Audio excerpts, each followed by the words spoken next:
누구나 그렇게 해올 수 있었습니다. 적어도 옆 나라인 중국에서는 그렇게 못했을지 몰라도 자유 대한민국에서는 늘상 그렇게 해왔던 것입니다. 자, 그런데 우리가 어느 날 이렇게 100명이 모이는 것도 기뻐하게 되는 이런 세상에 살고 있는 것입니다. 우리가 우리의 기본권 침해가 알게 모르게 그리고 이 정도는 우리가 양보하자 이런 것은 있을 수 없습니다. 그런 것이 허용되는 것이라면 그것은 이미 기본권이라는 이름을 붙여서는 안 되는 것입니다. 기본권이라는 것은 맞습니다. 저도 동의합니다. 기본권이라는 것은 말 그대로 기본적으로 보장돼야 하는 권리입니다. 국가가 어떠한 법률을 만들어서 특별히 어떻게 보장해 줘야 되겠다 이런 것이 아니라 적어도 집회의 자유, 표현의 자유, 정치의 자유, 선거의 자유 이런 것들은 국가가 존재하는 이상 그리고 그 나라가 국민 주권주의를 채택하는 이상 당연히 근본적으로 보장돼야 되는 권리인 것입니다. 여러분 이렇게 100명이 모인 것도 작은 성과라고는 물론 할 수 있습니다. 그렇지만 우리는 여전히 집회의 자유가 우리의 궁극적인 목적이 아닙니다. 집회의 자유는 말 그대로 자유 대한민국을 지키고 부정선거를 밝히기 위한 우리의 하나의 수단일 뿐입니다. 이러한 수단조차 막고 제한당하고 침해당하는 이와 같은 현실에 우리는 당연히 분노해야 됩니다. 분노하지 않는다면 내일은 우리가 10명만 모여도 기뻐하는 날이 올 것입니다. 그리고 언젠가는 가족들끼리 밥 먹고 나가는 것조차도 기쁨으로 받아들여야 되는 그러한 현실에 우리가 살 수밖에 없는 것입니다. 이 모든 것은 저는 그리고 여기 모이신 여러분들은 모두 다 부정선거의 결과라고 생각하고 있습니다. 그렇지 않습니까? 부정선거의 결과가 아니라면 어떻게 자유민주주의를 채택하고 있는 대한민국에서 국민들이 모이는 것을 이렇게 금지하고 몇 명이 모이는지 경찰이 숫자를 세고 그 신고한 인원에서 10명만 넘든 100명만 넘든 그렇게 넘기만 한다면 처벌을 한단 말입니까?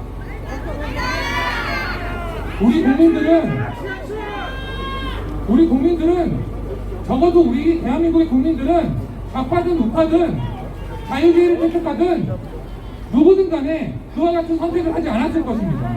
바로 부정선거의 결과로 우리가 이와 같은 기본권 제한을 수용할 수밖에 없고 인내할 수밖에 없고 어떠한 기본권을 행사하는 것 그 자체가 기쁨이 될 수밖에 없는 슬픈 현실을 마주하게 된 것입니다. 여러분. 그렇습니다. 또 하나의 우리는 중대한 권리 침해를 마주하고 있습니다. 바로 선거 무효 소송에 관한 우리의 국민들의 기본적인 재판 청구권이 바로 그것입니다. 바로 일반적인 소송에 있어서는 어떠한 검증 방법, 그러니까 검증을 하든 증거 신청을 하든 이런 것들을 기본적으로 다 받아주게 되어 있습니다. 왜 받아줍니까? 아주 특별하게 지연되는 사유가 아니라면 받아줍니다. 왜냐하면 그거는 바로 공정한 재판을 하기 위해서 그러한 것입니다. 당사자가 재판을 신청했는데 그리고 어떠한 검증을 하는데 재검표를 하든 전산 서버에 대한 검증을 하든 이와 같은 비용을 신청한 당사자가 돈을 내겠다는데 대법원이 무슨 권한으로 이것을 반대하고 그리고 그 소송의 일반 당사자라고 볼 수밖에 없는 선거관리위원회가 이와 같은 것들을 반대할 수 있단 말입니다. 이러한 것은 사실 일반적인 재판에서는 있을 수 없는 일입니다. 있을 수 없는 일이고 우리가 여태까지 선거 무효 소송이 지금 여기까지 온 것도 다 국가가 도와줘서 한 것이 아닙니다.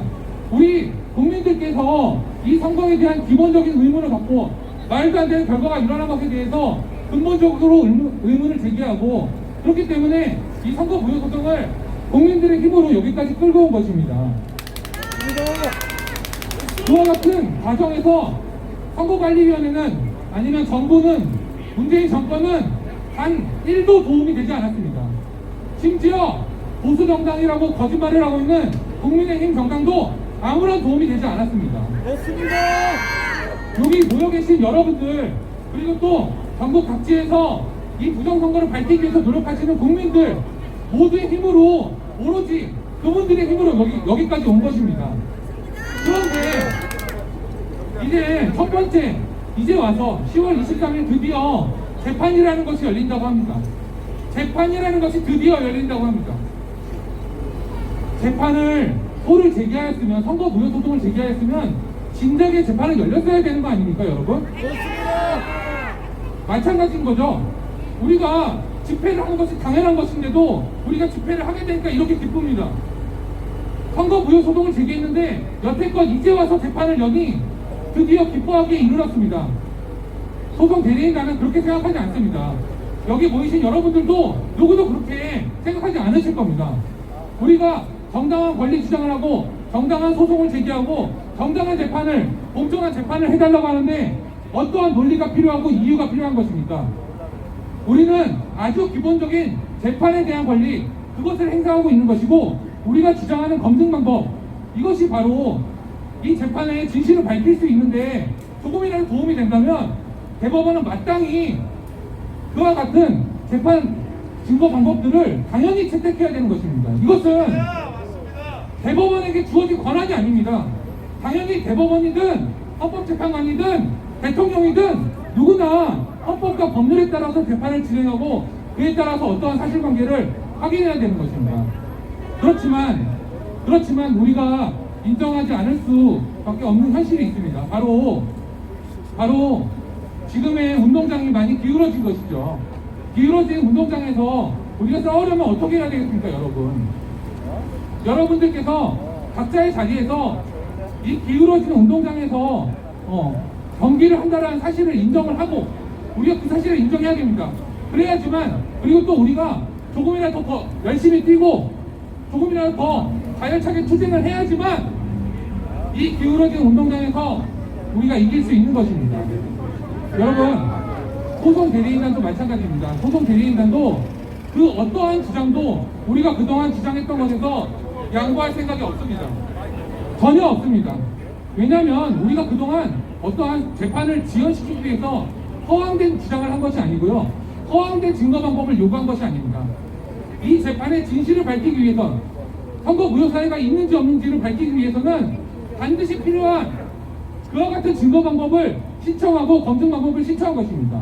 여기서 우리가 양보하고 물러선다면 우리는 이 선거 무효 소송을 제기할 이유도 없었던 것이고, 불공정하게 재판을 하는 것에 결국에는 소송 대리인단도 구역하는 꼴이 될 것이기 때문에 저희는 절대 그러한 길을 갈 생각이 없습니다, 여러분. 좋습니다.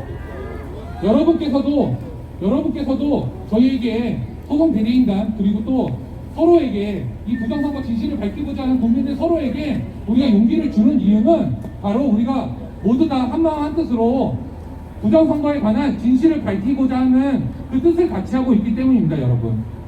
소송 대리인단은 당연히 변호사이기 때문에 법정 안에서 이와 같은 투쟁을 하는 것이고요. 법정 안에서 아무리 소리를 친들 여러분들께서 밖에서 지지해 주시고 노력을 해 주시고, 바로 여러분들의 외침이 바로 저 대법원에 소리 쳐서 들리지 않는다면 공정한 재판은 이루어지지 않을 것입니다. 그리고 여러분들께서 그동안 소리쳐 주시고 지지해 주시고 이 선거 무효 소송은 반드시 밝혀져야 된다 이렇게 외쳐주신 덕분에 지금까지 올 수 있었고, 앞으로도 그와 같은 외침 덕에 우리는 소송 대리인단은 한마디라도 더 지지 않고 더 법정에서 가열차게 투쟁할 것입니다. 반드시 여러분들의 도움이 필요합니다. 앞으로도 지금처럼, 그리고 앞으로도 계속 여러분들이 이와 같은 관심과 지지를 부탁드리겠습니다. 감사합니다.